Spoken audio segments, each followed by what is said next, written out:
Oke guys, jadi, malam hari ini kita bakalan belajar, ini mungkin pertemuan kedua aku kali ya, tapi kenalan lagi kali ya. Halo teman-teman semua, perkenalkan nama aku Miftah, aku di sini sebagai tutor sosiologi, aku kuliah di Universitas Negeri Jakarta jurusan Sosiologi Pembangunan. Oke, sekarang kita bakalan, ngebahas materi mengenai kelompok sosial. Mungkin bakalan aku share screen kali, sebentar.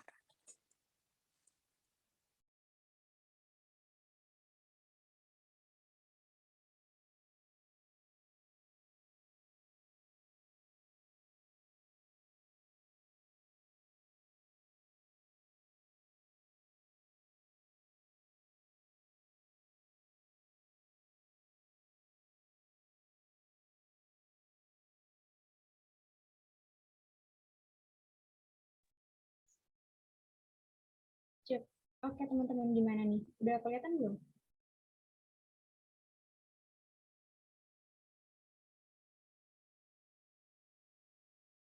Udah, Pak.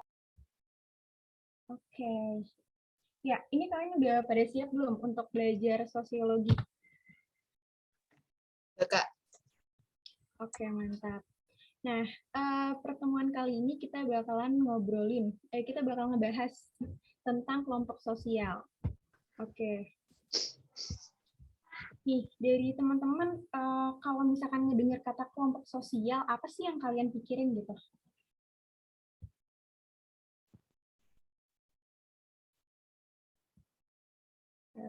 Mungkin ada yang mau jawab, kenapa sih ada Grup kelompok sosial atau kelompok sosial itu apa sih? gabungan dari beberapa orang atau individu, Kak. Oke. Yuk, teman-teman yang lain ada yang mau jawab juga?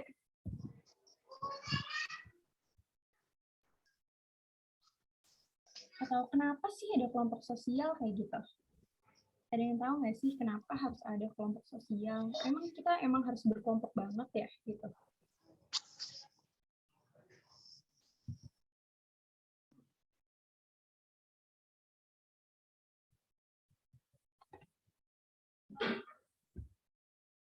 Gimana nih, teman-teman ini semuanya udah pada standby belum nih? Kayaknya chatnya sepi banget nih. Baru ada Catherine, Lola, dan Lola.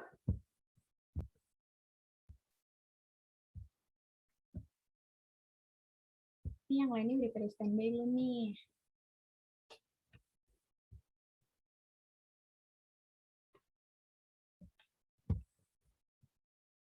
Oke, mungkin langsung aku jelasin kali ya, kenapa sih ada kelompok sosial? Jadi, karena kita sebagai manusia, kita adalah makhluk sosial, jadi nggak bisa dipungkiri nih, kita pasti butuh namanya bantuan orang lain. Makanya manusia itu pasti mau nggak mau, suka nggak suka, pasti bakalan ngebentuk sebuah kelompok kayak begitu. Karena kalau kelompok sosial itu kan kumpulan manusia yang punya kesadaran dan hubungan antar anggotanya. Nah, mereka juga memiliki interaksi gitu sama anggotanya. Nah, ketika biasanya manusia udah punya hubungan nih sama orang lain dan udah ada interaksinya dan mereka punya tujuan yang sama, nah mereka bakalan ngebuat yang namanya kelompok sosial kayak gitu. Jadi nggak bisa dipungkirin tuh kalau misalkan manusia hidup pasti bakalan ngebuat kelompok sosial.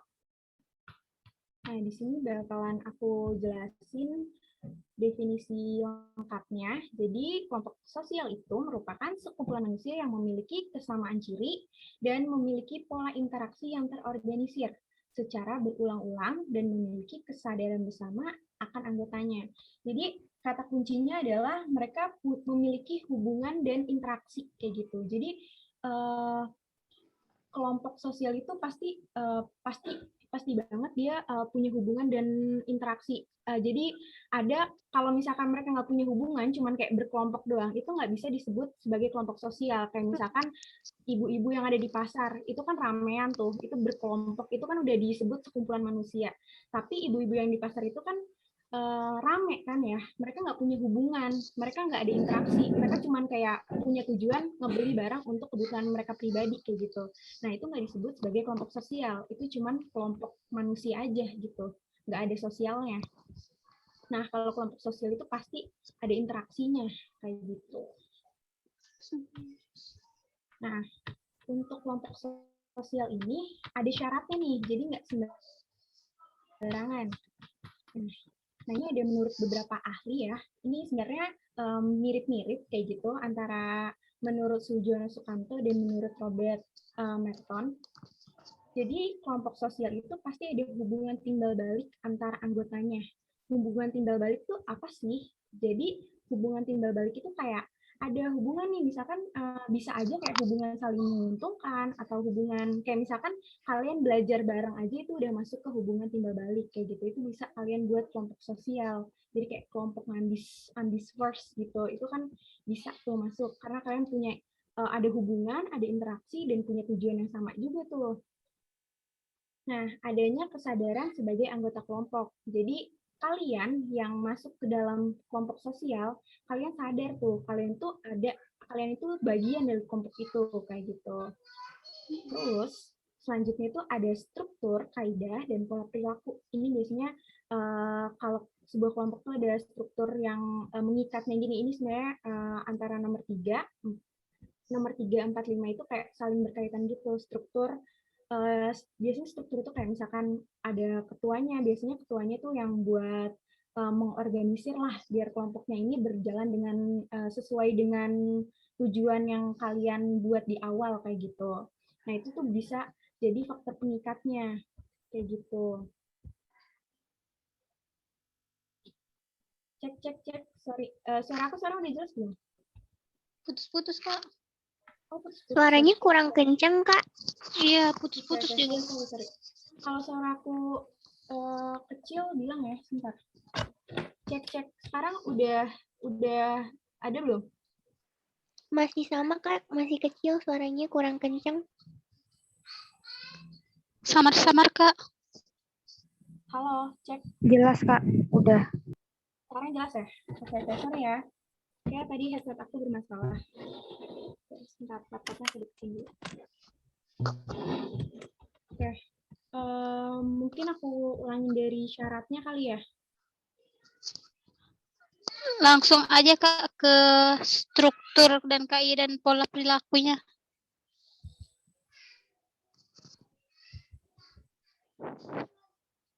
Oke, iya. Kita mulai dari ini.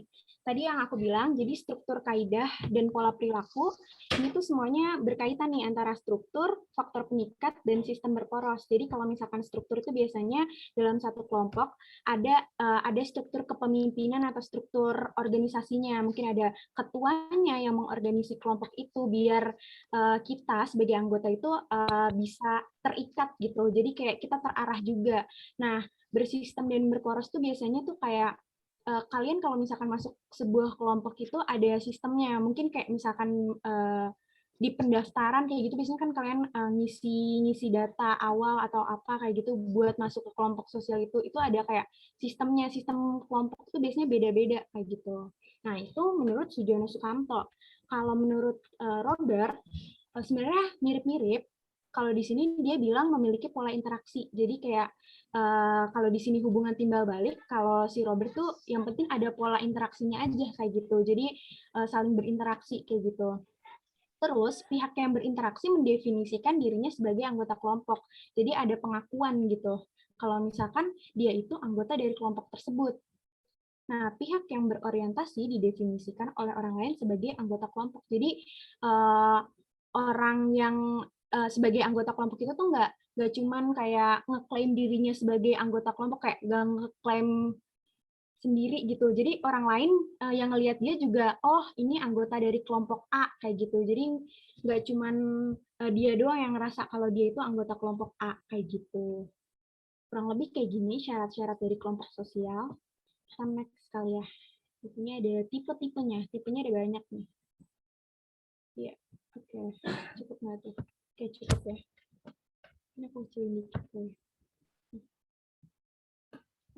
Kejauhan. Ya, di sini ada tipe-tipe kelompok sosial. Nah, ini kayak ada menurut cara terbentuknya, terus ada menurut Emil Durkheim, ini merupakan tokoh sosiologi juga nih. Terus menurut Ferdinand Tonis, menurut Charles Harton Collie dan Ellsworth Faris, sorry ini mungkin namanya rada susah ya. Menurut W.G. Sumner, menurut Robert, menurut J.A.A. Van Dorn, Charles Cooley, dan dinamika kelompok sosial. Ini merupakan tipe-tipe dari kelompok sosial. Nggak dihafalin semua, ini lebih dimengerti aja. Jadi kayak menurut mereka ini di tipe-tipe kelompok sosial ada ada ciri khas tertentu kayak gitu. Mungkin kalian kayak bakalan nemuin soal-soal yang berhubungan dengan tipe-tipe kelompok sosial kayak gitu. Charles, iya, ini mereka beda nih. Yang ini Charles yang ini dia collab gitu sama si Ellsworth Faris gitu. Kalau ini Charlesnya sendiri kayak gitu. Oke, kita mulai kali ya. Ini mungkin kalian sering kayak denger gitu. Kalau menurut cara terbentuknya nih, kelompok ada yang namanya kelompok semu. Jadi kelompok semu itu ini mungkin maaf ya kalau misalkan ada typo sedikit kayak gitu. Kelompok semu itu kehadirannya tidak tetap kayak namanya kan semu kayak gitu. Jadi dia kehadiran tidak tetap, bersifat sementara dan tidak berstruktur. Contohnya itu kayak kerumunan. Kerumunan ini kita bisa ngelihat di mana aja kayak gitu.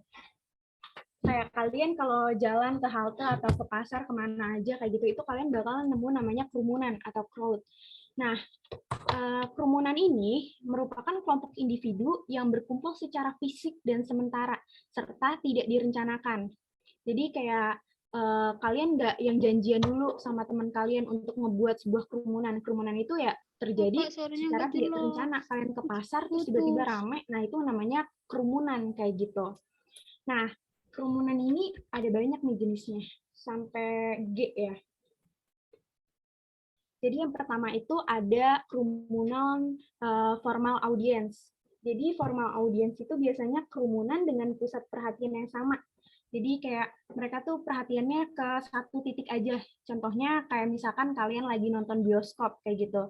Itu kan perhatian para penontonnya itu kan layar kan ya. Nah, itu mereka ngebentuk sebuah kerumunan kayak gitu di tempat duduk itu kan rame gitu kan.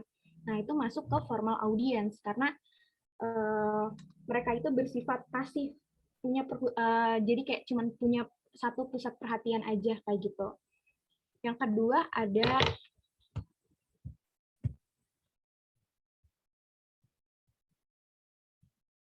sorry tadi suara aku masih putus-putus nggak sekarang?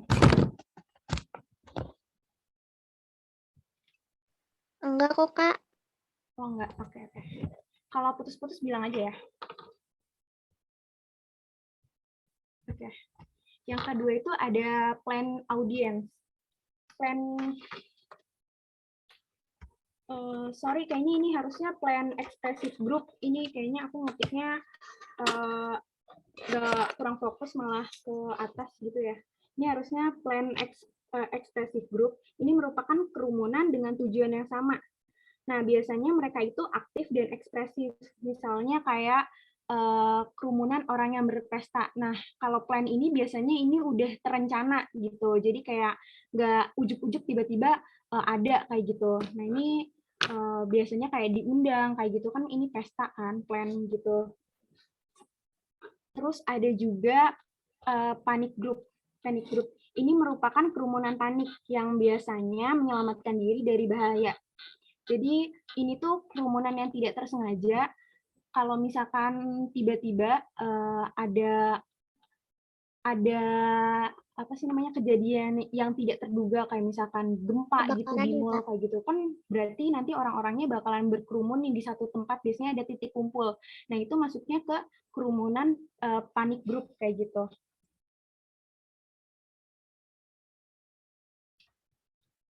Ini di chat ada planet ekspresif. Iya, benar. Ini tadi aku salah nulis. Harusnya ekspresif jadi audiens. Sorry ya. Oke, yang keempat ada spektator crowds. Ini tuh merupakan kerumunan yang ingin melihat suatu peristiwa.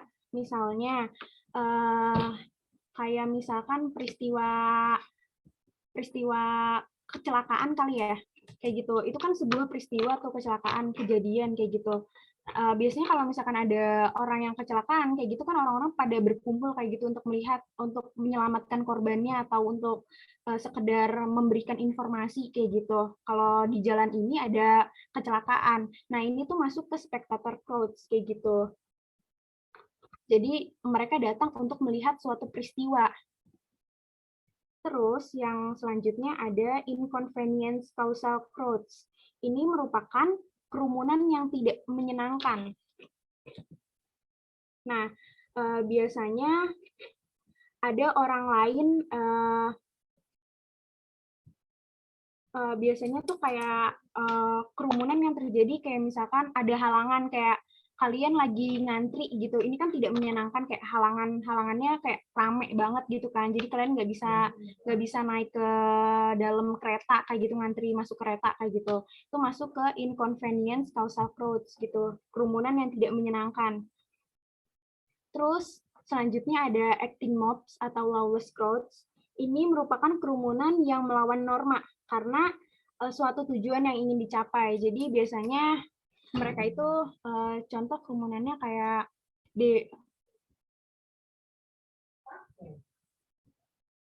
misalkan tuh kayak pemberontakan kayak orang-orang demo tapi demonya yang nggak apa ya, demo yang nggak jelas, yang nggak ada tujuannya kayak gitu. Biasanya tujuannya untuk pemberontakan kayak gitu. Itu jadi dia jatuhnya melanggar norma. Itu masuk ke acting mobs atau lawless crowds gitu. Dan yang terakhir ada immoral crowds. Ini merupakan kerumunan yang melawan norma tanpa mempunyai tujuan yang jelas. Sorry. Ini aku kayaknya ketuker deh antara penjelasan acting mobs dan immoral crowds. Maaf ya. Ini mungkin aku ulang kali ya. Ini kalau misalkan yang lawless crowds itu ini kerumunan yang melawan norma karena ada suatu tujuan yang ingin dicapai. Kalau ini tuh kebalikannya, maaf ya. Mungkin kalau kurang jelas dan pengen diulang, bisa di chat aja ya. Jadi kalau yang ini itu biasanya ada tujuan yang ingin dicapai, misalkan kayak demo, iya sorry ya, demo menuntut misalkan RUU PKS kayak gitu, itu kan ada tujuannya kayak gitu. Kalau yang immoral itu dia demo tapi tanpa ada tujuan yang jelas, kayak misalkan pemberontakan kayak gitu. Nah, terus menurut cara terbentuknya lagi, ini ada massa. Massa itu hampir sama kayak kerumunan, tapi terbentuknya biasanya secara direncanakan. Contohnya itu kerumunan yang dikumpulkan untuk berdemo kayak gitu. Biasanya kan kalau misalkan orang-orang mau demo, itu tuh ada yang mengkoordinir lah ya kayak gitu. Jadi ini direncanakan, ayo kita besok demo di Bundaran HI jam sekian kayak begitu. Nah itu dikumpulkan tuh, itu kumpulan itu namanya massa kayak gitu. Itu direncanakan. Nah kalau yang terakhir ada namanya publik. Ini biasanya terbentuk pada tempat yang tidak sama. Disatukan oleh alat komunikasi. Misalnya itu kayak publik penggemar suatu acara di radio atau televisi kayak gitu. Itu masuk ke publik. Mungkin dari sini kalau ada yang kurang jelas boleh ditanyain dulu sebelum aku ke bawah gitu ya. Oh iya Kak, mau tanya. Iya. Tadi yang bedanya acting sama immoral itu tadi apa ya Kak? Bisa diulangi lagi? Oke. Iya, ini tadi aku kebalik nih. Kalau yang acting mobs ini kerumunan yang ada karena melawan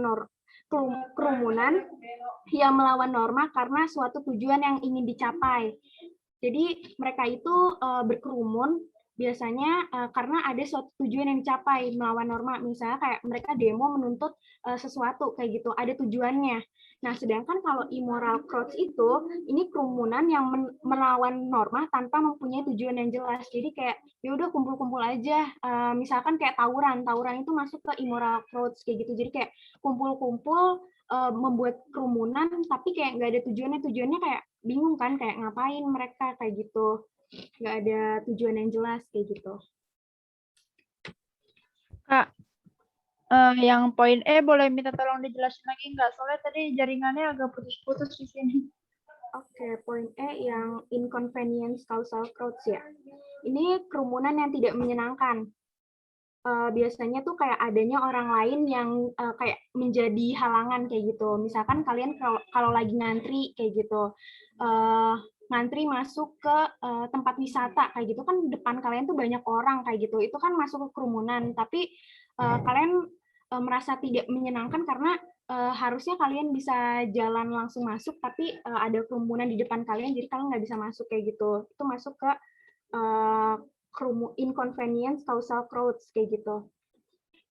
Jadi tidak menyenangkan. Atau mungkin kayak ngantri bis atau enggak ngantri kereta kayak gitu.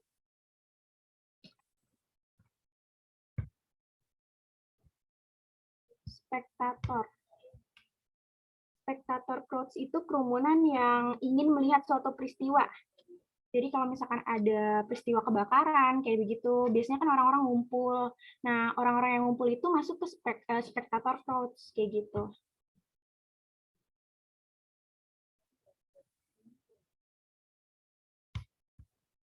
Oke, yang poin B. Poin B itu tadi, ini tadi aku typo ya.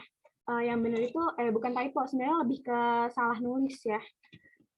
Ini plan expressive group harusnya. Ini jadi, aku malah nulisnya plan audience ngikutin yang atas. Plan expressive group itu kerumunan dengan tujuan yang sama. Mereka itu biasanya aktif dan ekspresif. Misalnya tuh kayak kerumunan orang-orang yang mau pesta kayak gitu. Mereka kan kayak ekspresif kayak gitu, mereka aktif kayak gitu. Jadi ini harusnya plan expressive group. Kalau yang panic group ini kerumunan yang panik biasanya tuh kalau ada orang yang ingin menyelamatkan diri dari suatu peristiwa kayak misalkan gempa bumi di dalam mall kayak begitu kan mereka kan bakalan panik terus ngebuat kerumunannya biasanya ada titik kumpul kalau misalkan ada kejadian gempa kayak gitu kan. Nah, mereka yang berkumpul di titik kumpul itu masuk ke panic group karena mereka ingin menyelamatkan diri kayak gitu.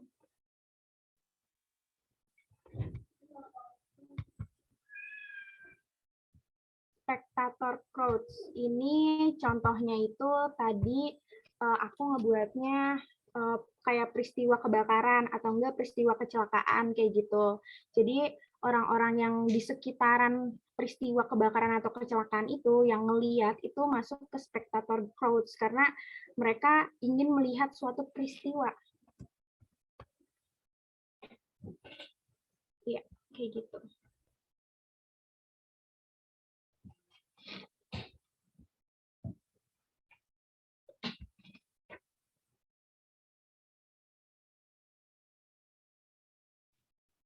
Oke, kalau udah nggak ada yang nanya, aku next ke bawah. Ini yang kedua ada kelompok nyata.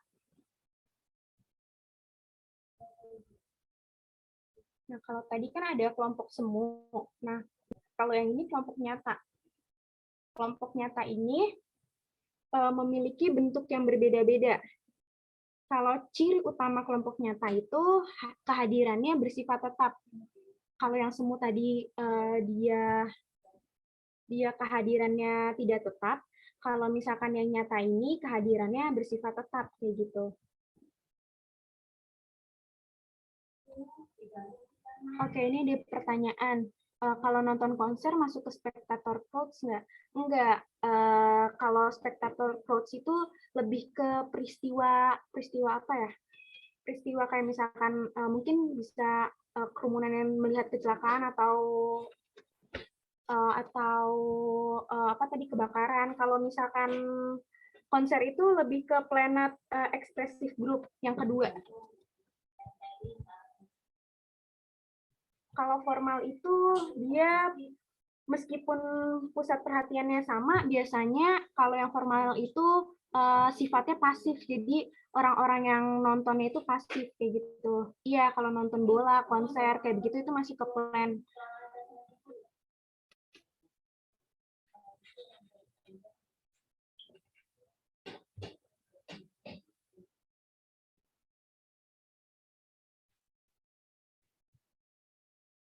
Kalau yang tidak disangka itu kan bisa masuk ke panic group sih. Soalnya kan kayak misalkan kejadian kayak gempa bumi kayak gitu-gitu kan masuk ke kejadian yang tidak tersangka, tidak terduga gitu kan. Sebenarnya kejadian tidak terduga kan ada banyak kayak gitu. Jadi kalau misalkan nggak ada mungkin kayak kejadian yang tidak disangka aja gitu mungkin bisa masuk ke panic group atau spectator crowds ya. Gitu.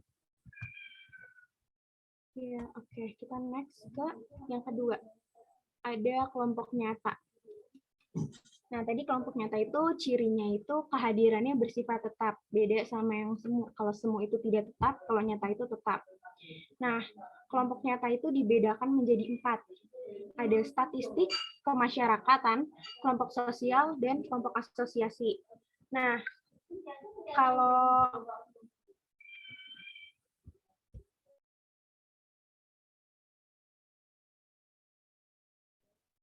Oke, di sini kalau kelompok statistik itu biasanya kelompok dalam artian analitis, biasanya digunakan untuk penelitian kayak gitu.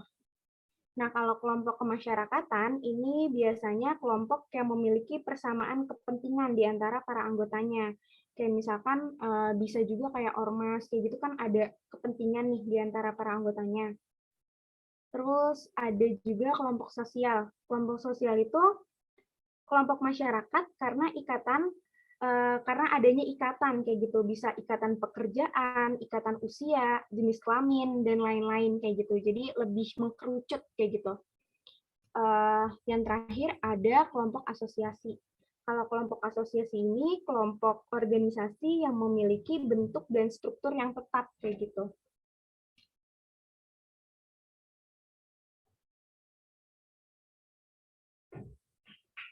Oke. Nah ini kalau di sini ada pertanyaannya atau enggak?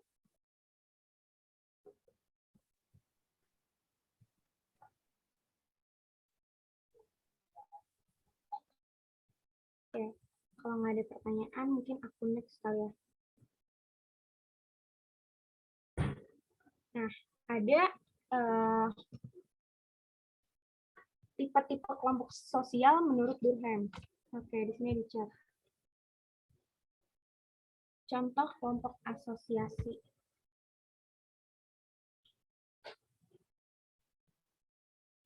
Biasanya tuh kelompok asosiasi itu anggotanya itu melakukan hubungan sosial dan kontak komunikasi dan ikatan organisasinya secara resmi karena dia kayak terikat gitu kan kelompok asosiasi. Contohnya itu kayak misalkan kita ke negara atau kita ke sekolah kayak begitu. Itu kan kita terikat secara resmi kayak gitu.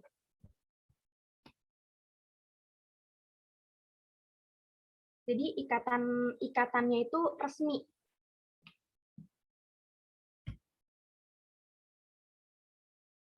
Fandom, sorry, kalau fandom itu apa ya? Fandom.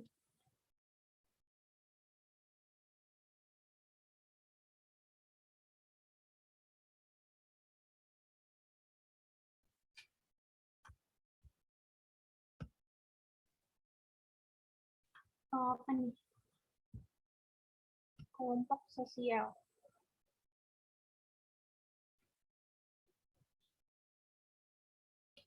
Oke. Sini ya.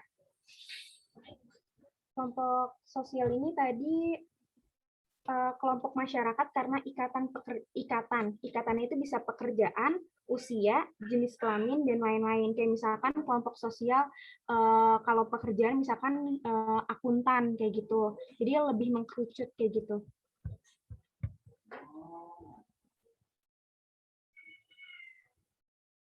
Oke, fandom semacam kumpulan fans. Oke, fandom sosial. Mungkin kalau misalkan fansnya mengkerucut banget, kayak misalkan satu band doang, itu bisa masuk ke kelompok sosial karena cuman di satu doang gitu. Kayak misalkan band A kayak gitu. Jadi dia masuk ke kelompok sosial band A. Dia ada mengkerucutnya lebih ke band A kayak gitu.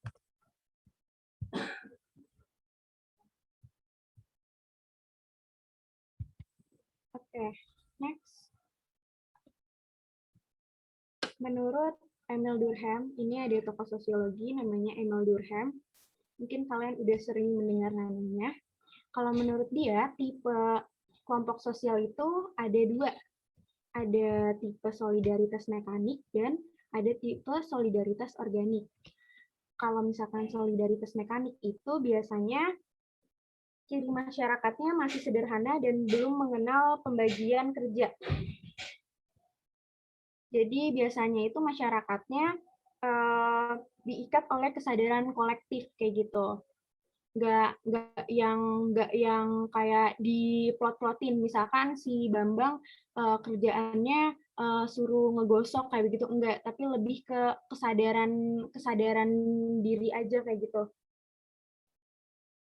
Kalau solidaritas organik itu biasanya bentuk solidaritasnya pada masyarakat yang telah mengenal pembagian kerja. Biasanya itu di sini ada ketergantungan antar kelompok kayak gitu. Jadi sesama anggota kelompok ada hubungan yang lebih erat lah kayak gitu karena ada sifat ketergantungan antar kelompok.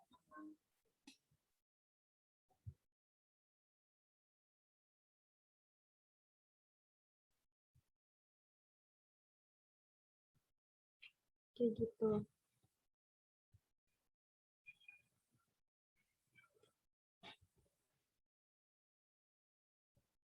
Oke, ini mungkin bisa di next.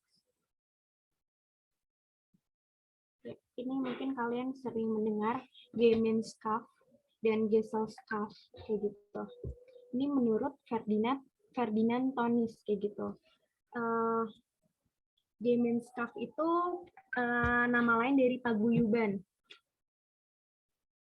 Jadi paguyuban itu biasanya cirinya bersifat intim, pribadi, dan eksklusif kayak gitu. Nah, Gemeinschaft ini dibagi jadi 3. Ada Gemeinschaft by blood, ini didasarkan oleh ikatan darah atau keturunan. Ada Gemeinschaft of place atau paguyuban yang didasarkan oleh kesamaan tempat tinggal, kayak misalkan paguyuban orang-orang Bandung kayak gitu. Biasanya isinya orang Bandung semua, itu didasarkan oleh tempat tinggal kayak gitu. Dan ada Gemeinschaft of mind. Ini memiliki kesamaan pikiran atau ideologi.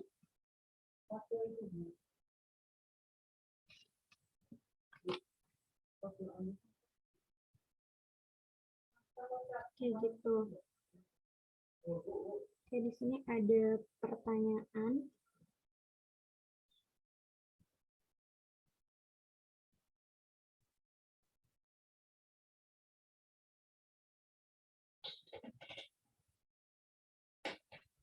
Oke, pertanyaannya di yang Emil Durkheim ya. Jadi ciri masyarakat yang masih sederhana dan belum mengenal pembagian kerja. Biasanya itu kalau contoh gampangnya itu ada di mana ya? Masyarakat pedesaan kayaknya. Masyarakat pedesaan itu kan mereka punya solidaritas mekanik karena hubungannya itu masih akrab dan mereka tuh punya rasa kekeluargaan, jadi nggak ada pembagian kerja yang fix kayak gitu. Beda sama solidaritas organik. Solidaritas organik itu biasanya masyarakat perkotaan, jadi kayak ada, kalau masyarakat perkotaan tuh udah ada plot-plotannya, kayak misalkan si A suruh ngapain, si A misalkan jadi ketua RT atau si A jadi apa kayak gitu. Kalau solidaritas mekanik itu karena masih ada rasa kekeluargaan, ya udah, jadi dia lebih ke ya udah, kalau misalkan yang bisa kerjain, tapi kayak nggak ada plotan kerjaan yang khususnya gitu loh.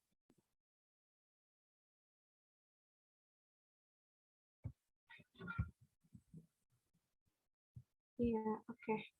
Kita next. Ya, ini kita masuk ke Gemeinschaft dan Gesellschaft.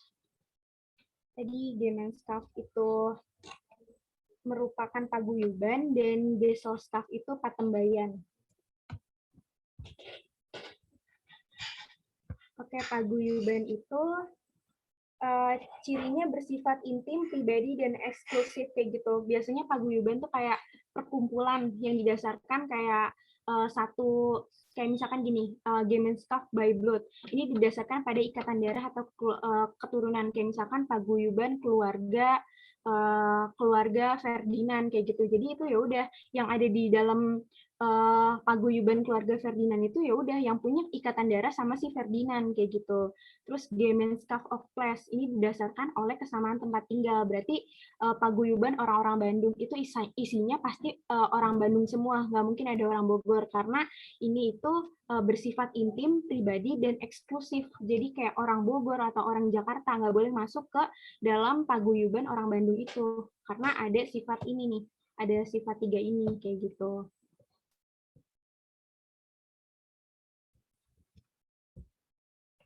Ya.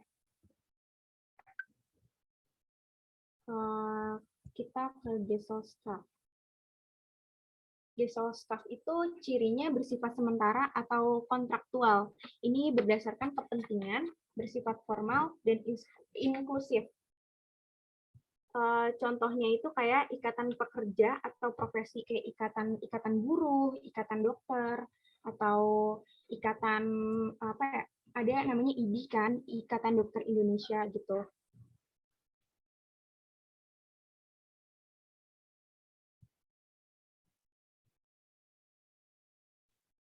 Oke, kalau dicek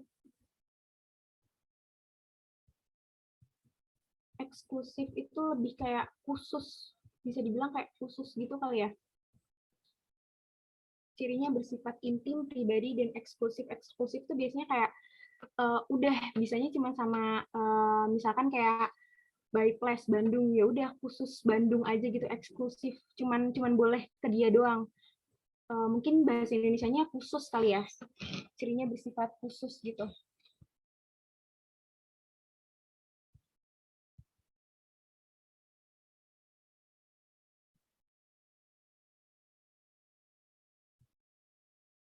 Nah, di sini ada yang selanjutnya, menurut Charles C.H. Coley atau Coley ya. Ini mungkin aku bacanya Coley ya. Dan Ellsworth Faris kayak gitu. Kalau menurut mereka berdua, dari Coley sendiri, dia dalam masyarakat terbagi ada kelompok primer dan kelompok sekunder. Kalau kelompok primer itu bersifat intim, jumlahnya lebih kecil, terus adanya interaksi tatap muka langsung dan berlangsung dalam jangka waktu yang panjang, kayak gitu.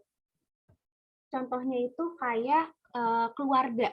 Keluarga itu masuk ke kelompok primer. Kenapa? Karena biasanya keluarga, misalkan keluarga yang kita temuin di rumah sehari-hari itu kan kayak jumlahnya kecil kan, interaksinya kita interaksi dengan keluarga kan tatap muka langsung dan berlangsung dalam jangka waktu yang panjang dari kita mulai lahir sampai kita besar sampai sekarang kayak gitu, kita sama keluarga kayak gitu. Itu masuk ke kelompok primer. Sedangkan kalau misalkan kelompok sekundernya ini cirinya itu formal, impersonal, dan kelembagaan. Ini biasanya itu kayak di sekolah, terus organisasi pemerintahan, itu masuk ke kelompok sekunder kayak gitu. Jadi bedanya primer dan sekunder itu, kalau yang primer itu lebih intim, kalau misalkan yang sekunder itu lebih formal kayak gitu. Sampai sini ada pertanyaan nggak nih?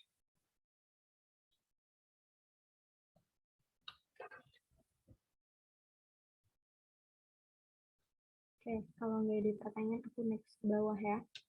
Ini ada. Oke.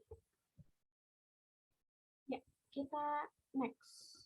Di sini juga, ini mungkin kalian sering dengar, kelompok in-group dan out-group. Ini mungkin sering ada di soal-soal kayak gitu.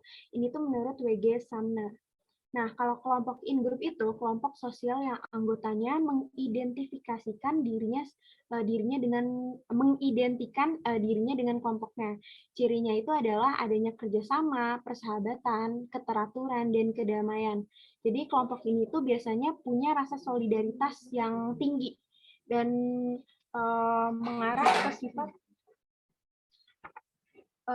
ke sifat etnosentrisme. Etnosentrisme itu itu yang menganggap budaya masyarakat tertentu itu memiliki kedudukan yang lebih tinggi. Jadi dia tuh kayak meninggikan kelompoknya, misalkan kayak kelompok A, dia masuk ke kelompok in group, biasanya dia bakalan kalau misalkan dia ada di luar, dia bakalan meninggikan kelompok tersebut, kayak kelompok A paling bagus, dia paling rasa kerjasamanya paling good lah, kayak gitu, persahabatannya ada banget, keteraturannya wah teratur banget kayak gitu. Jadi kayak dia itu lebih mengarah ke sikap etnosentrisme kayak gitu. Sedangkan kalau misalkan kelompok yang outgroup ini biasanya itu kelompok sosial yang individunya diartikan sebagai lawan atau kelompok di luar in-group. Nah, biasanya tuh kalau misalkan ada hubungan dengan kelompok luar, itu bakal ditandai dengan kebencian dan permusuhan, kayak gitu.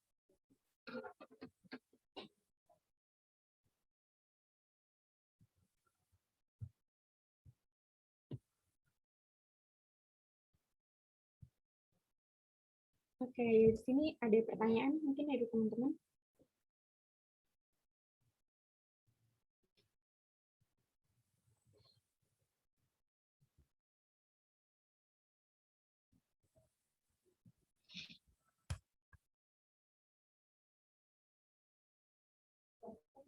Sistem kasta.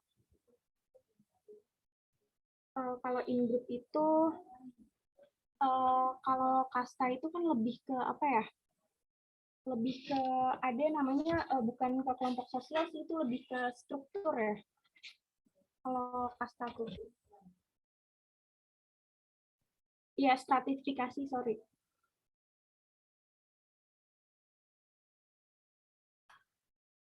Kalau misalkan in-group itu contohnya kayak misalkan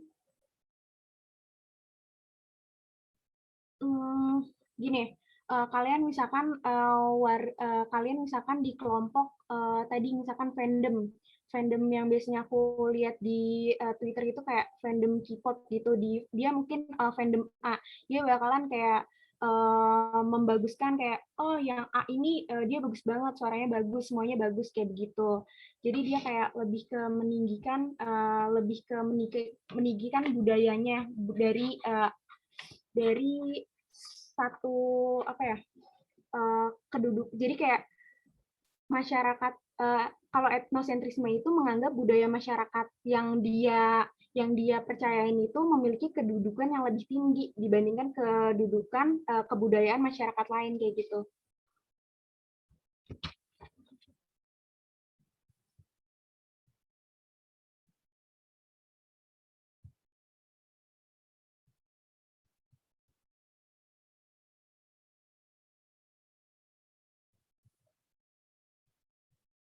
Contohnya itu misalkan kalau misalkan outgroup bisa kayak netizen misalkan ada konflik nih antara misalkan konflik antara Siti dan Jubaidah. Nah, kalau bagi para apa ya? Kalau bagi para pendukungnya netizen pendukungnya si Siti, si pendukung Jubaidah itu outgroup karena dia nggak sesuai sama yang dia percayain, kayak kalau misalkan pendukungnya Jubaidah bilang kayak Jubaidah yang benar kayak gitu. Cuman kalau misalkan kata si pendukungnya Jubaidah, apa sih namanya, si pendukungnya Siti itu kayak udah outgroup karena dia nggak sepakat sama pendukungnya Jubaidah kayak gitu. Siapa sih nama yang gampang ya? Sorry. Mungkin siapa ya nama yang gampang? Ya jadi kayak nggak sesuai, nggak sejalan gitu sama pikiran mereka, kayak kelompok A dan kelompok B. Kelompok B kayak kalau kelompok B bilang satu, kelompok A bilang dua, si kelompok B itu bakalan bilang kelompok A itu outgroup karena nggak sesuai sama apa sih namanya, apa yang dia mau kayak gitu. Dia maunya dua, tapi kelompok yang A maunya satu kayak gitu. Jadi itu udah outgroup, nggak sesuai.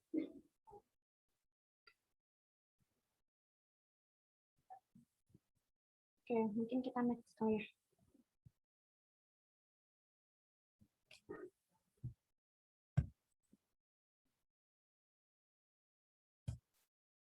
Oke. Ya. ini ada menurut Robert Merton. Ada membership group dan reference group. Nah, kalau misalkan membership group itu biasanya kelompok sosial yang dimana seorang individu itu secara fisik tercatat sebagai anggota kelompok tersebut.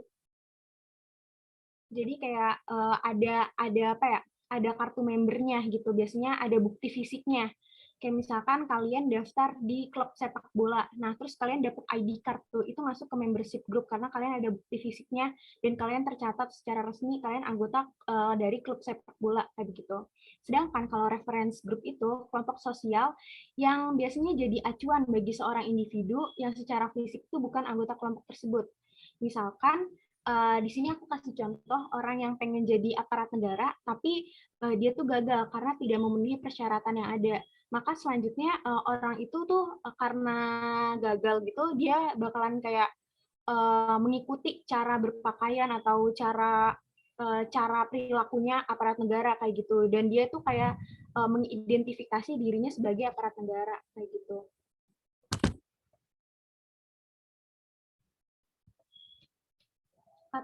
KTP itu luas banget ya, itu berarti membership ke negara kali ya. Cuman mungkin ini lebih ke apa ya?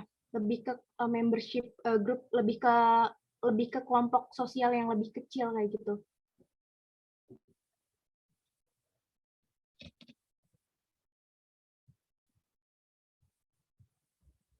Oke, kita next.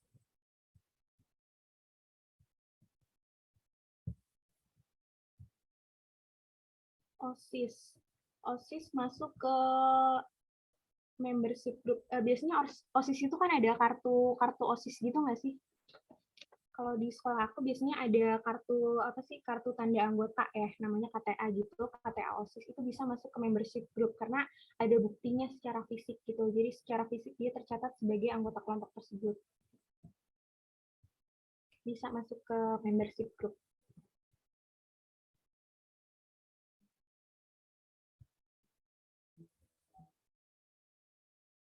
Oke, next. Ini menurut Van Dorn.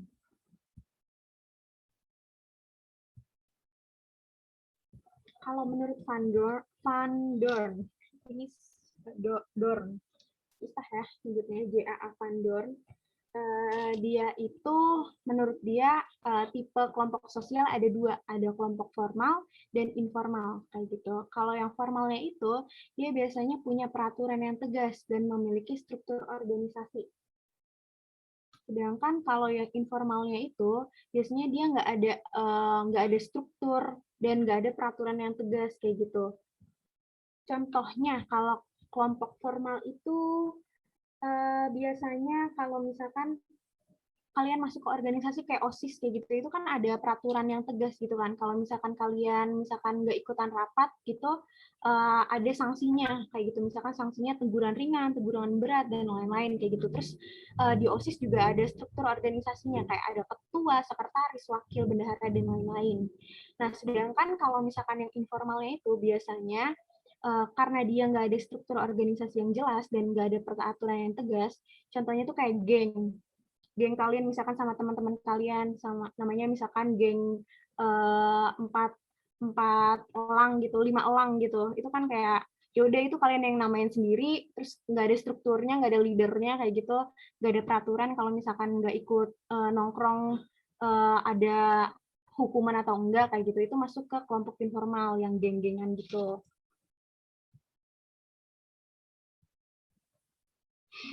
Orang yang punya kartu member Alfamart masuk ke membership. Bisa. Member Alfamart.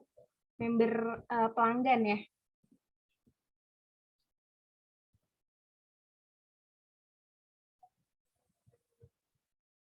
Oke, untuk di kelompok formal sama informal ada pertanyaan nggak nih?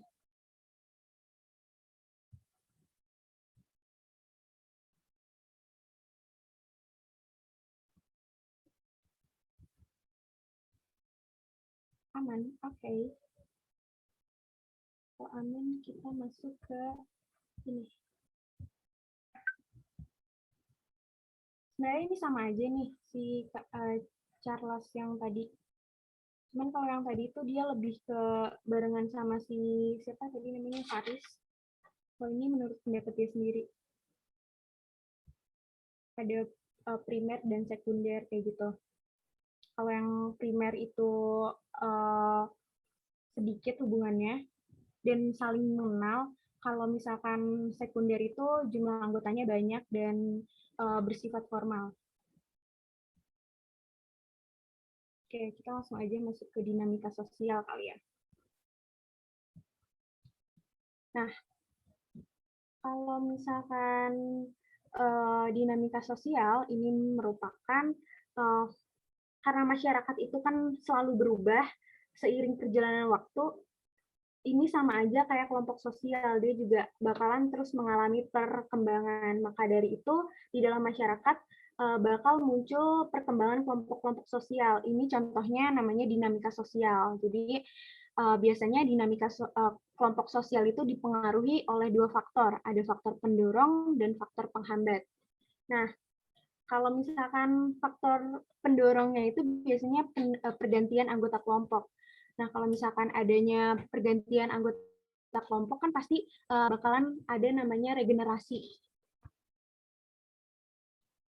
Jadi kalau regenerasi itu jadi kelompok tersebut, misalkan kelompok A gitu, dia kan ada pergantian kelompok regenerasi kayak gitu. Jadi kelompoknya nggak bakal habis-habis gitu, karena ada angkatan 1, 2, 3, 4, 5, 6. Kalau angkatan 6-nya udah pengen demisioner, nanti ya bakal ada angkatan 7 kayak begitu. Terus faktor pendorong yang kedua itu ada keinginan anggota untuk melakukan perubahan. Jadi biasanya kalau misalkan kita sebutnya OSIS gitu, ada namanya proker atau program kerja. Nah, program kerja itu dilakukan oleh anggotanya karena anggotanya tuh pengen ada perubahan yang baru nih. Karena zaman semakin lama semakin maju kayak gitu, pasti kan nggak mungkin peraturannya itu lagi kan, pasti harus ada perubahan kayak gitu. Nah, jadi lebih perubahan ke arah yang lebih baik kayak gitu. Terus adanya perubahan lingkungan sosial. Nah, lingkungan sosial itu hampir sama kayak yang tadi, keinginan anggota untuk melakukan perubahan. Perubahan lingkungan sosial itu kayak misalkan lingkungan sekitar kayak gitu. Kalau di OSIS misalkan ada perubahan nih, mungkin kayak struktur gurunya atau struktur sekolahnya atau lingkungan sekolahnya kayak begitu. Itu ada perubahan, biasanya mereka itu bakalan menyesuaikan lagi kayak gitu. Terus adanya konflik antar anggota kelompok. Jadi di sini konflik itu nggak selalu yang jelek-jeleknya aja, konflik menimbulkan perpecahan, enggak. Di sini konflik itu bisa juga kayak ngebuat ngebuat sebuah penyelesaian baru gitu, karena adanya konflik. Jadi kita tahu nih, kalau misalkan ada kejadian A, kita harusnya ngelakuin tindakan ABCD nih, soalnya konfliknya udah pernah ada kayak gitu antar anggota kelompoknya. Terus yang terakhir itu modernisasi. Jadi di sini tuh kayak adanya perkembangan, mungkin bisa perkembangan teknologi kayak gitu. Jadi kayak seiring berjalannya waktu kayak gitu. Sedangkan di sini ada faktor penghambat. Sebenarnya faktor penghambatnya ada 3. Cuman ini dia ngikut ke yang atas. Jadi di sini mulai dari FGH. Oke, biasanya kalau faktor penghambat di kelompok sosial itu adanya anggota kelompok yang ingin mempertahankan keadaan. Jadi dia nggak mau maju. Kalau di sini itu faktor pendorongnya keinginan untuk melakukan perubahan, kalau penghambatnya itu dia nggak mau tuh. Ya udah, kalau peraturannya A aja terus sampai mungkin pengurusan yang ke 100, 200, 300 kayak gitu. Jadi ini nih faktor penghambatnya. Nah, biasanya faktor penghambat kayak gini gara-gara ada tradisi yang mengikat. Kalau misalkan kita ngambil dari OSIS kayak gitu, mungkin kayak alumni-alumninya nih yang dari tahun-tahun lalu, ini kan peraturan udah kita buat, terus dulu zaman kita lebih keras loh, lebih kayak begini loh, kayak begitu. Nah, itu bisa jadi faktor penghambat, karena ada tradisi yang mengikat kayak gitu. Jadi mereka nggak bisa melakukan apa-apa kayak gitu, si anggota kelompok yang lain. Terjadi isolasi, jadi kayak mereka nggak bisa ngelakuin apa-apa, karena ada dua faktor ini nih, faktor yang mengikat dan ada orang yang ingin mempertahankan keadaan. Ya, ini bisa jadi nih kayak tradisi balas dendam kayak gitu. Ini kan masuk ke tradisi yang mengikat kayak gitu. Karena mungkin kayak kalau misalkan makin ke sini kan kita makin kalau misalkan kaderisasi lebih ke mengkader anak-anak barunya itu biar dia bisa mungkin kayak bisa cara berorganisasi yang baik kayak gitu. Cuman kalau misalkan mungkin senior-senior yang lamanya dia mau kayak ih dulu kita lebih kejam loh di kayak gitu. Nah, itu masuk ke tradisi balas dendam dan itu tuh masuk ke faktor penghambat. Sebenarnya kayak nggak ada nggak ada untungnya kayak begitu. Karena udah beda zaman kan. Nah, ini ada contoh nih dari dinamika kelompok sosial. Nah, contoh dinamikanya itu kayak kelompok kekerabatan. Nah, kelompok kekerabatan ini itu merupakan perkembangan dari keluarga. Jadi kayak keluarga yang disatuin itu jadi kerabat kayak gitu. Ini loh kerabat dekat saya kayak gitu kerabatnya. Terus ada kelompok okupasi. Okupasi itu biasanya kelompok spesialisasi pekerjaan. Biasanya itu dalam masyarakat kalau semakin maju bakalan ada muncul spesialisasi pekerjaan baru. Contohnya itu kayak misalkan kelompok pekerjaan PGRI, IDI, kayak gitu-gitu. Itu kan ada spesialisasinya sendiri. Spesialisasi misalkan pekerjaannya dokter semua kayak gitu. Guru semua di PGRI kayak gitu. Jadi kayak lebih terkerucutkan gitu. Yang terakhir ada kelompok volunteer. Nah, ini biasanya kelompok sosial yang keberadaannya itu ingin diakui oleh masyarakat dan memenuhi kebutuhan para anggotanya dengan tidak mengganggu kepentingan masyarakat. Contohnya itu kayak kelompok volunteer, misalkan Indonesia Mengajar kayak begitu. Dia itu kan tidak mengganggu kepentingan masyarakat dan dia ingin diakui oleh masyarakat kalau dia itu ada gitu. Nah, biasanya volunteer itu orang-orang yang masuk ke dalam kelompoknya itu secara sukarela kayak gitu, nggak tanpa paksaan. Mungkin dari teman-teman ada pertanyaan atau misalkan aku kecepatan, boleh ditanyain dulu kali ya.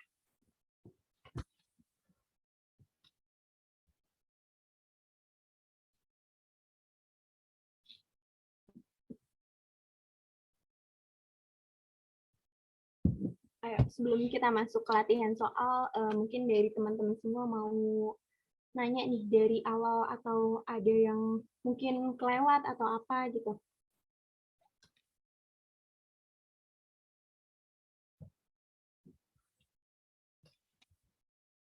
Iya, bakal di-share.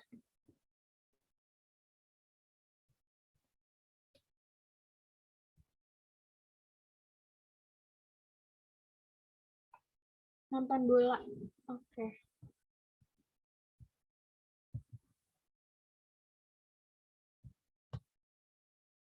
Di sini nggak sih?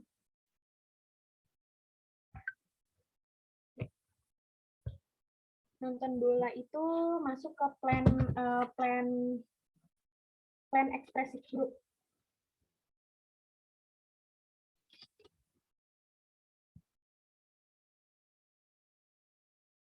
Karena kalau misalkan formal itu dia orang-orangnya tuh pasif, nggak yang kalau misalkan plan itu kan biasanya orangnya plan ekspresif itu biasanya mereka orangnya aktif dan ekspresif kayak gitu. Kalau misalkan formal itu orang-orangnya pasif. Makanya aku ngasih contoh yang formal itu orang nonton bioskop karena orangnya ya udah dia duduk diem aja nonton sampai filmnya selesai kayak gitu. Setelah filmnya selesai dia keluar kayak gitu.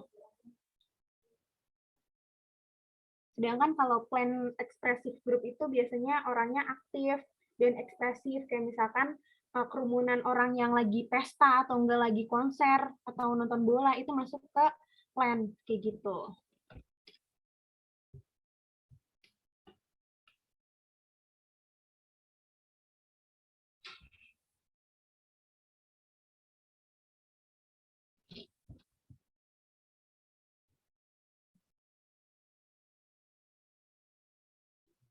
Cuman orang-orang yang di nonton bola itu kan dia nggak pasif gitu. Kayak mereka ada interaksinya, mereka ada sifat aktif dan ekspresif kayak gitu.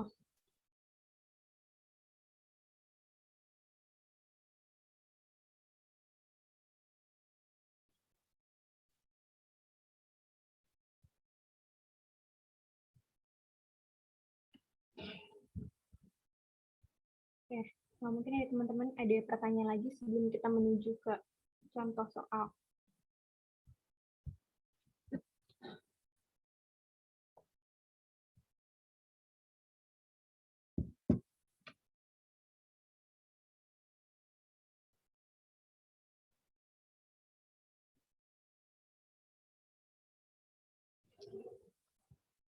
Oke, kalau udah nggak ada pertanyaan, kita masuk ke contoh soal kali ya. Ini aku ngebuat 5 soal.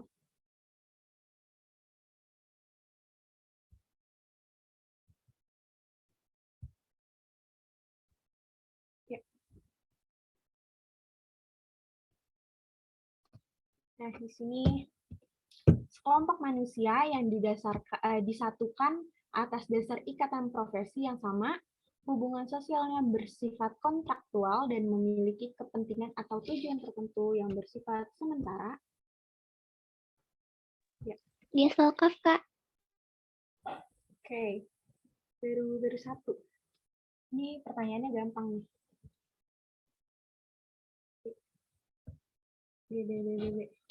Oke, mungkin ada yang mau ngasih itu nggak nih? Ngasih penjelasan kenapa jawabannya B, kenapa nggak Gemenskap atau paguyuban? Sebenarnya sama aja sih, Gemenskap dan paguyuban. Kalau Gemenskap itu ikatan batin gitu kayak di desa gitu loh, Kak. Kalau Geselskap gimana tuh? Kalau Geselkaf itu ikatannya kayak sementara gitu. Oke, benar. Ini tadi siapa yang ngomong? Suaranya lucu ya. Aku suka denger. Iya, benar. Ini yang nomor 1 jawabannya yang B, Geselskap. Karena Geselskap itu cirinya bersifat sementara dan atau kontraktual. Nah, biasanya ini ada kepentingannya, kepentingan kelompok kayak gitu, tujuan tertentu. Nah, kalau Gemenskap ini biasanya lebih ke pribadi, intim kayak gitu. Ya, ini benar ya. Oke, kita next pertanyaan selanjutnya. Ya, nomor 2.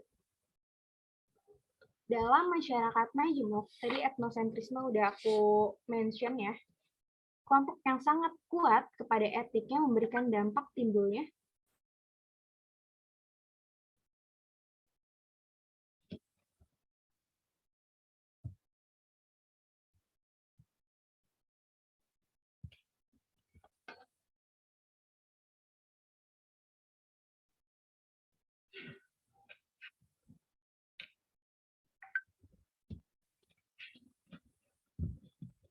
Oke, rata-rata menjawab B.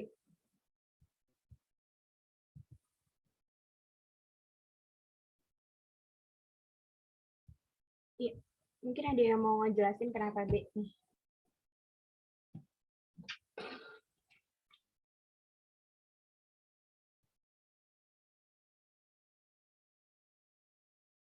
Kenapa nggak pluralitas?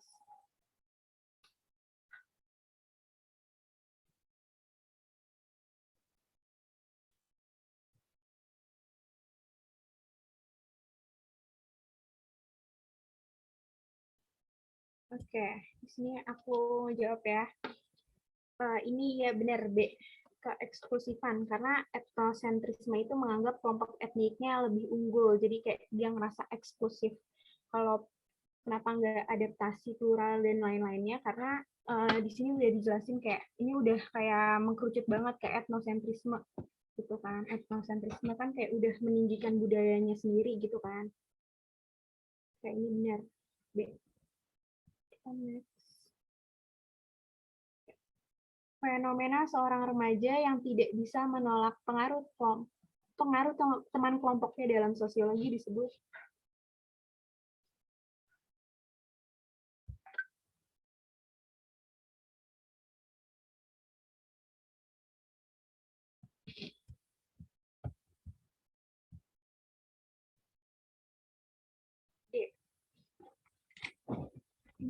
jawabannya lebih beragam.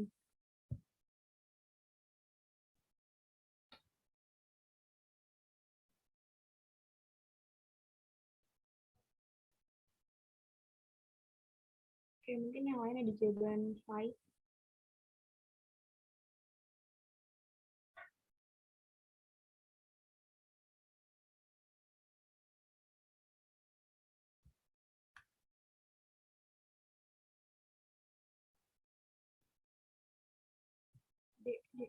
Ada jawaban selain D?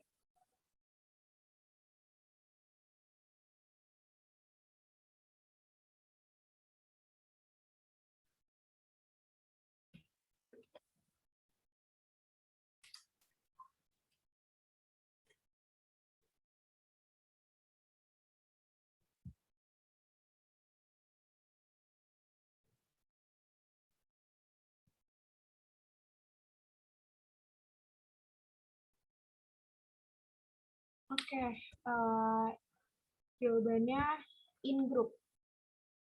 Yang A, guys. Peer group itu kan emang kelompok belajar, cuman dia bukan sebuah fenomena seorang remaja yang tidak bisa menolak gitu loh. Kalau sikap in group itu kan dia biasanya punya faktor simpati dan tadi yang aku bilang di in group itu biasanya orang-orang yang ada di dalamnya punya ada perasaan dekat dengan anggota kelompoknya. Jadi kalau misalkan orang yang udah masuk ke in group itu dia pasti bakalan takut kayak misalkan dia disangka out group gitu loh. Kalau out group itu kan nanti bakalan apa ya? Bisa kalau out group itu kan keluar dari apa yang udah mereka kesepakatin pertama gitu kan. Nah, di in group ini biasanya ada sikap etnosentrisme gitu. Jadi pengaruh ini tuh dia ngegunain ukuran-ukuran kebudayaan kan nggak cuman kayak harus budaya tertentu kan, budaya kan bisa kayak kebiasaan gitu kan, kebiasaan dalam suatu kelompok kayak gitu. Nah, ketika kebiasaan dari kelompoknya itu misalkan main bareng kayak gitu dan si remaja ini nolak gitu, nah itu bakalan ada perasaan kayak oh ini kalau misalkan aku nolak pengaruh temennya nanti bakal disangka out group kayak begitu. Jadi ini masuk ke yang A. Kalau misalkan ini sorry ya bawah. Nah, kalau peer group ini lebih ke kelompok belajar aja kayak gitu. Friendship group lebih ke geng. Kalau ini ada informal group itu ini juga sama kayak geng gitu. Kalau primer group itu tadi yang udah aku jelasin, ada primer dan sekunder. Kalau primer itu yang hubungannya itu kayak keluarga, ini bersifat intim kayak gitu.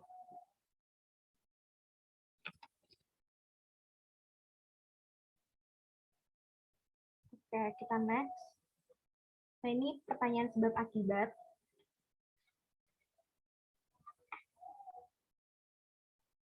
Keanggotaan dalam in-group ditandai dengan sikap dan perasaan simpati, kebersamaan, serta empati. Sebab, sikap pertentangan dan antagonis sosial merupakan karakteristik dari out-group.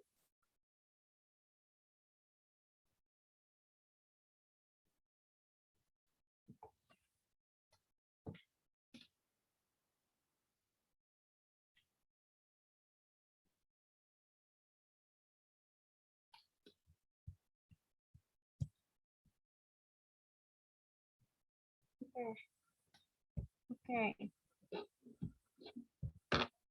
Oke, ada yang A, ada yang B.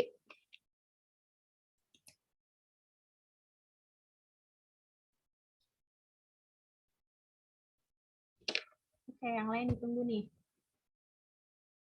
Ini baru ada 1, 2, 3, 4, 5. Baru 5 nih. 5. Oke, udah mulai banyak nih. Oke, rata-rata B ya, cuman ada yang A.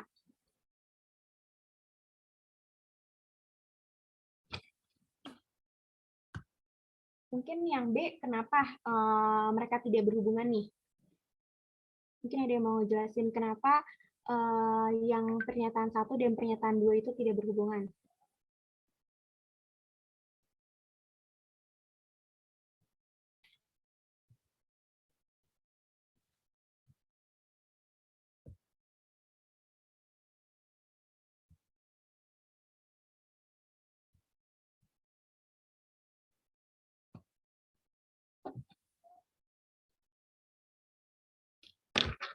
Oke, di sini pada B semua. Oke, benar. Jawabannya yang B. Ini tuh pernyataannya benar, alasannya juga benar, cuman dia itu nggak ada hubungan sebab akibat. Karena in group itu kan emang ini benar nih, dia merupakan kelompok sosial yang dimana individunya mengidentifikasi dirinya sendiri. Nah, in group ini biasanya digunakan pada anggota kelompok yang memiliki persahabatan dan kerjasama. Nah, keanggotaannya dalam in-group ini ditandai dengan rasa solidaritas. Cuman, ini nggak ada hubungannya nih sama kayak, ini kan kayak pengertian dari in-group. Nah, di sini pengertian dari out-group gitu, kayak di out-group itu kayak kelompok sosial yang oleh individu diartikan sebagai lawan dari in-groupnya, kayak begitu. Dan di mana di sini kayak lebih ke kebencian, permusuhan, pertentangan, kayak ini antagonisnya gitu. Cuman di sini lebih ke pengertian masing-masingnya aja. Ini pengertian out group dan di sini pengertian in group gitu. Jadi mereka nggak ada hubungan sebab akibat. Tapi ini benar. Di pernyataan nomor 4 benar, pernyataan nomor 5 benar. Pernyataan nomor 5, pernyataan nomor 2 benar. Jadi ini masuk ke yang B. Tidak berhubungan. Oke, kita next. Ini pertanyaan terakhir. Di sini ada sikap sosial, sikap yang menyebabkan terjadinya kecintaan terhadap suatu kelompok sosial sehingga menimbulkan permusuhan atau kebencian pada kelompok sosial yang lain. Ini sebenarnya gampang banget. Ini lebih beragam pilihannya.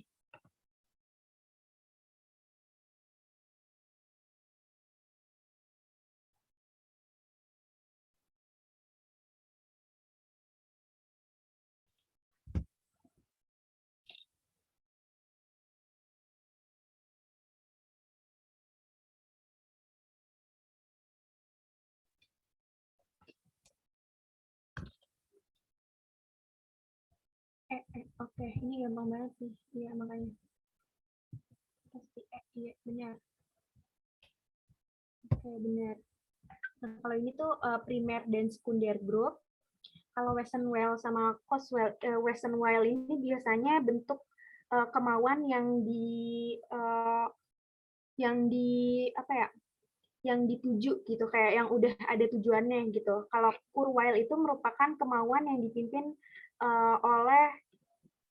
didasarkan oleh akal sehat gitu. Jadi kayak dia mikir dulu kalau misalkan si Cowell ini. Ini biasanya itu ada di Gesellschaft dan tadi apa satu lagi, Gesellschaft dan jadi aku yang Gemeinschaft ya. Kalau Western Wild dan Cowell ini ada di Gesellschaft dan Gemeinschaft gitu. Ini tadi yang udah aku jelasin, masuk ke tipe-tipe kelompok sosial, ada panic group dan lain-lain. Oke, ini pertanyaan terakhir. Nah, latihan soal dari aku udah cukup nih. Dari teman-teman ada pertanyaan lagi nggak? Bakalan aku jawab nih. Mungkin ada yang kayak masih bingung, Kak, aku masih bingung kayak gitu.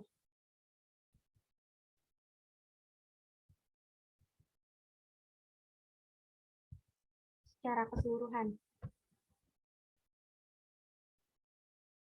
Oke.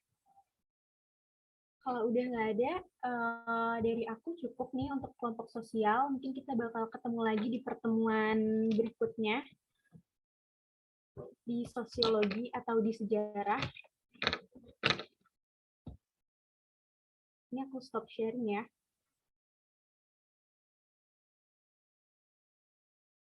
Di G Drive.